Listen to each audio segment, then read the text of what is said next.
السلام عليكم ورحمة الله. ازيكم عاملين ايه؟ يا رب تكونوا بخير وصحة وسعادة. فيديو جديد النهاردة مع بعض. نبدأ الفيديو بالصلاة على النبي. اللهم صل وسلم وبارك على سيدنا محمد صلاة تنحل بها العقد وتنفك بها الكرب وتقضى بها الحوائج. اللهم امين يا رب العالمين. صباحكم ويومكم زي الفل. النهاردة ان شاء الله بإذن الله فيديو جديد مع بعض. يا رب الفيديو يعجبكم. اول حاجه عملتها طبعا ان انا فطرت. عملت كده فنجان قهوه طبعا من غير سكر. بصراحه بعشق القهوه كده. وجنبها البسبوسه اللي انا كنت عاملاها معاكم من كام فيديو. القطعتين دول كانوا في علبه في التلاجة يعني.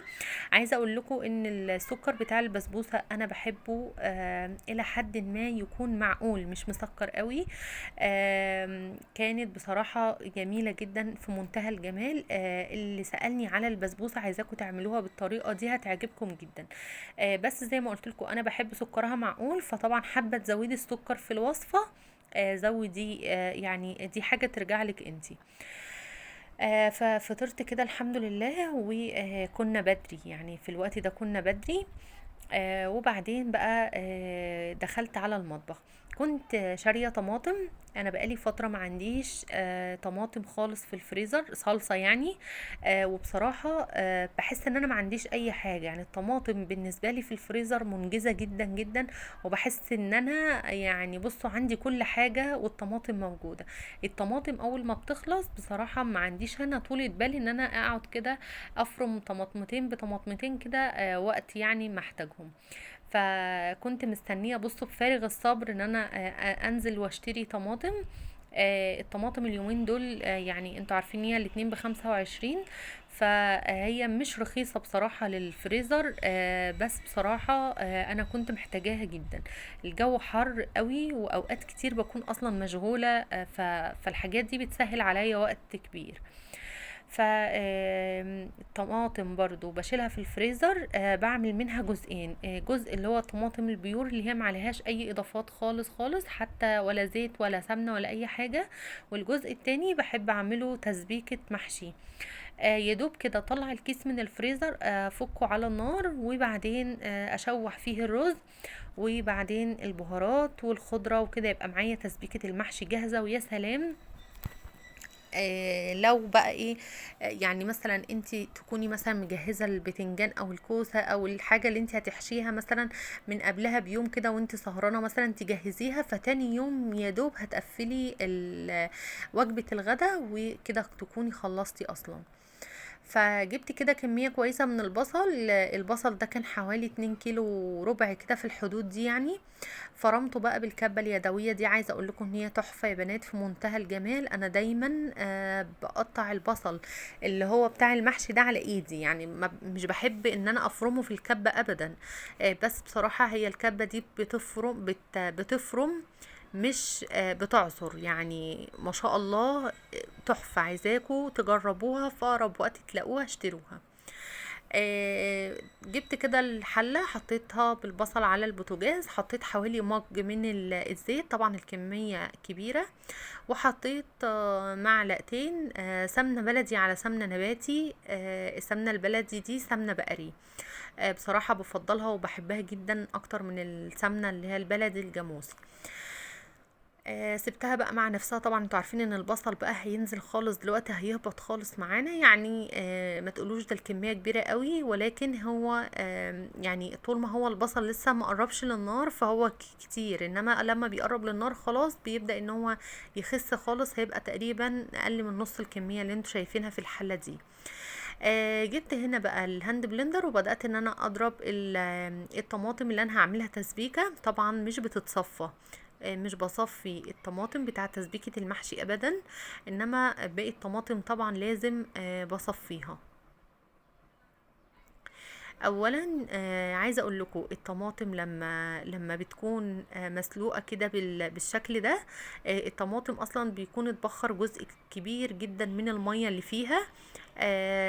تاني حاجة لونها بيكون احمر مركز قوي. يعني ما شاء الله الطماطم كانت حمرة جدا وكانت جميلة قوي قوي.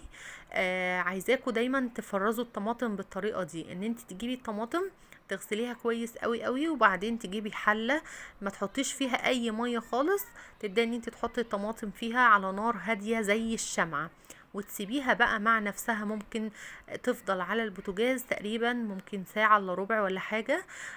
بصراحة دي افضل واجمل طريقة للطماطم. عايزة اقول لكم بتكون مركزة قوي، وكمان لونها بيكون جميل جدا.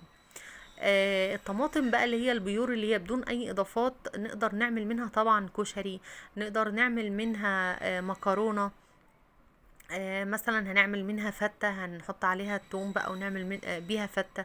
فبيكون ليها اكتر من استخدام. بسيب كده جزء كبير يعتبر بدون اي اضافات.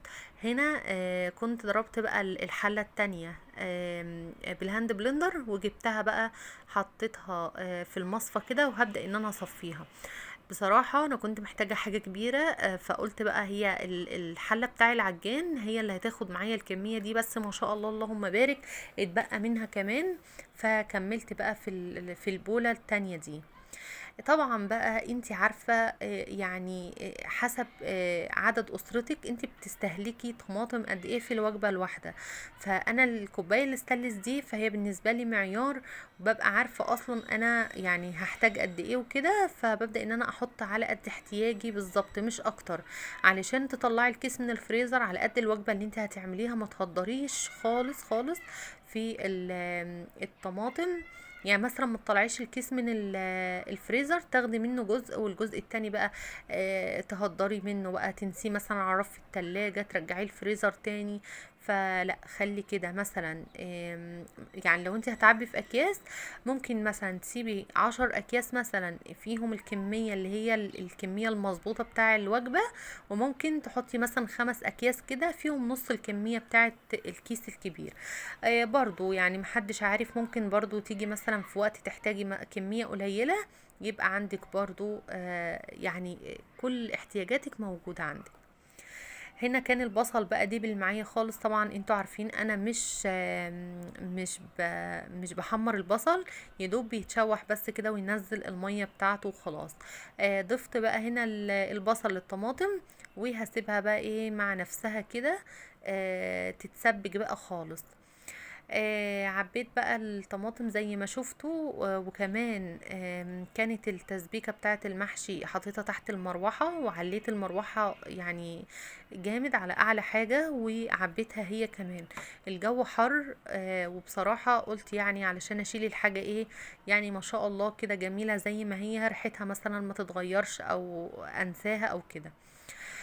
خلصت بقى المطبخ وخرجت على بره. الأوضة دي كانت محتاجة ان هي بصراحة الخشب بتاعها يتلمع، والسراير تتغير، والشباك يتنفض، والحاجات دي كلها. فبصراحة دخلت بقى عليها كده، استعنت بالله وقلت الدعاء الجميل اللي انا بقوله دايما: اللهم اني ابرأ من حولي وقوتي، والجأ الى حولك وقوتك يا ذا القوة المتين. لمعت الخشب بتاع الأوضة كله. وطبعا انتوا عارفين السرير اللي هو بيبقى جنب الحيطة ده، فبيبقى محتاج ان انتي يعني كل ما تيجي تغيري الملاية، كل ما تجيبي كده طبق بلاستيك فيه شوية من البرسيل جل مثلا على كلوريكس الوان، او مثلا اي حاجه بقى انت عايزه تستعمليها، المهم بس ما تكونش رغوتها عاليه قوي. وتبداي بقى ان انت تجيبي فوطه نظيفه كده وتلمعي الحيطه اللي هي بتبقى جنب السرير. بصراحه مهما يعني كان في محافظه او كده، فلازم بيكون عليها تبصيم بسيط كده، فمن وقت للتاني لازم تعمليها علشان دايما حاجتك تبقى نظيفه كده وزي الفل. جبت بقى طقم السرير ده وقلت افرشه. بصراحة يا بنات عندي الأوضة دي حر جدا جدا. يعني بصوا أنا كنت شغالة فيها وعايزة أنجز بسرعة بسرعة علشان أخرج منها بأي طريقة. فالله المستعان، يعني خلوا دايما على لسانكم الدعاء، يعني ادعوا كده كتير كتير في الحر ده. يعني اللهم اجرنا من النار ومن عذاب النار، يعني خلوها دايما كده على لسانكم. ربنا يا رب يهون علينا الجو ده، ويهون علينا بقى باقي الصيف. يعني بصراحة النهاية اللي انا يعني بتمناها في الوقت الحالي ان هو الصيف ينتهي. بجد الجو حر جدا جدا، وانا بتعب في الصيف ده بطريقة يعني مش قادره اوصفها لكم ازاي. فالله المستعان، ربنا يا رب يعيننا ويقوينا جميعا يا رب، اللهم امين، ويعيننا جميعا جميعا على اكل عيشنا. ف ربنا يا رب يهون يا رب ويسترها يا رب مع كل اللي شغالين في الحر بره ويعني بصراحة جو لا يطاق. فادعوا كده لنفسكم وادعوا للي حواليكم، ربنا يا رب يستجيب مننا يا رب. جبت كمان المقشة وبدأت كده أكنس الأوضة. بصراحة ما كانتش محتاجة مكنسة ولا حاجة، يعني على السريع كده عملتها. هي كام ورقة كده يعني، حاجات بسيطة قوي، فقلت مش محتاجة بقى المكنسة. خلصتها وجبت بقى علبة البخور، وجبت بقى كده المبخرة، قلت هولع بخور. بصراحة من وقت للتاني بحب ان انا اعمل الخطوة دي، وبالذات لما بكون مغيرة فرش السراير. الخطوة دي بتفرق جدا، ريحة البخور بتمسك بقى كده في ريحة الفرش، فبصراحة الأوضة بتفضل متعطرة بالكام يوم. كنت طبعا شلت الفرش السراير وعلى الغسالة على طول، يعني بصوا قلت مش هركنه. لان انا كان عندي يعني كمية ملايات، بصوا غسلاها ومحتاجة تتطبق. فقلت بقى كده بسرعة يعني انشرهم على ما اطبق اصلا الملايات دي، فهيكونوا اللي انا نشرتهم نشفوا. بس وبالفعل هو ده اللي حصل يعني. طبقتهم مفيش يعني، بعد ما نشرتهم بنص ساعة لميتهم وطبقتهم. زي ما بقول لكم الجو اصلا حر قوي، فمش بحب كمان اسيب الغسيل فترة على الحبل يعني. يدوب اول ما بحس ان هو خلاص نشف بشيله على طول.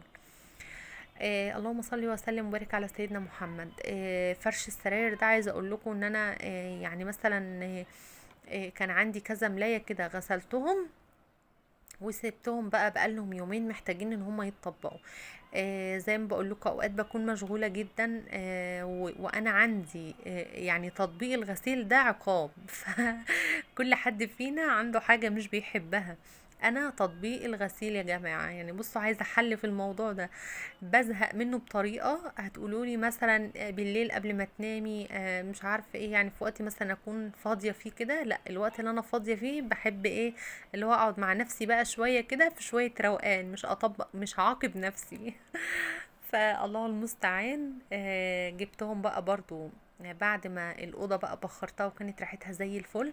فقلت بقى ايه، والأوضة ريحتها حلوة كده استمتع بيها يعني، واطبق الغسيل بسرعة. ما خدوش معايا وقت خالص يا بنات والله، بس اللي هو ايه بيكون كسل كده.